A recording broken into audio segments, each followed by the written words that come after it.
ગુજરાત પ્રદેશ કોંગ્રેસ દ્વારા ક્રાંતિ દિવસ એટલે કે 9 ઓગસ્ટને શુક્રવારના રોજ મોરબીથી શરૂ કરવામાં આવેલ ન્યાય યાત્રાનો ત્રીજો દિવસ છે. ત્યારે ત્રીજા દિવસે યાત્રા રાજકોટ આવી હતી અને સવારે 9 વાગ્યા યાત્રા રાજકોટના રતન પરથી શરૂ થઈ અને રાજકોટ શહેર તરફ આગળ વધી રહી હતી. ત્યારે સાંજે આ યાત્રા રાજકોટ શહેર ખાતે પહોંચી હતી, જ્યાં ઢેબર ચોકમાં એક સંવેદના સભાનું આયોજન કરવામાં આવ્યું હતું, જેમાં પ્રદેશ પ્રમુખ શક્તિસિંહ ગોહિલ, લાલજી દેસાઈ, જિગ્નેશ મેવાણી અને ઇન્દ્રનીલ રાજગુરુ સહિતના કોંગ્રેસના આગેવાનો ઉપસ્થિત રહ્યા હતા.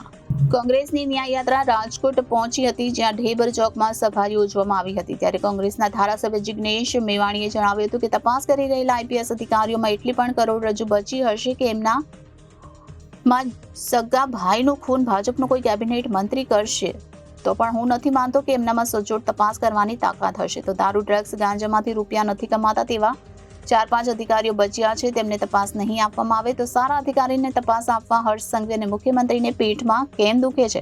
આ કેસનો ઉકેલ નહીં આવે ત્યાં સુધી પીડિત પરિવાર માટે લડવાની વાત કરી હતી અને તિરંગાનું સન્માન કરવાની જવાબદારી ભાજપના ગદ્દારોની નથી. કોંગ્રેસનો સિપાહી સ્વતંત્રતાની લડાઈમાં ગોળી ખાતો હતો.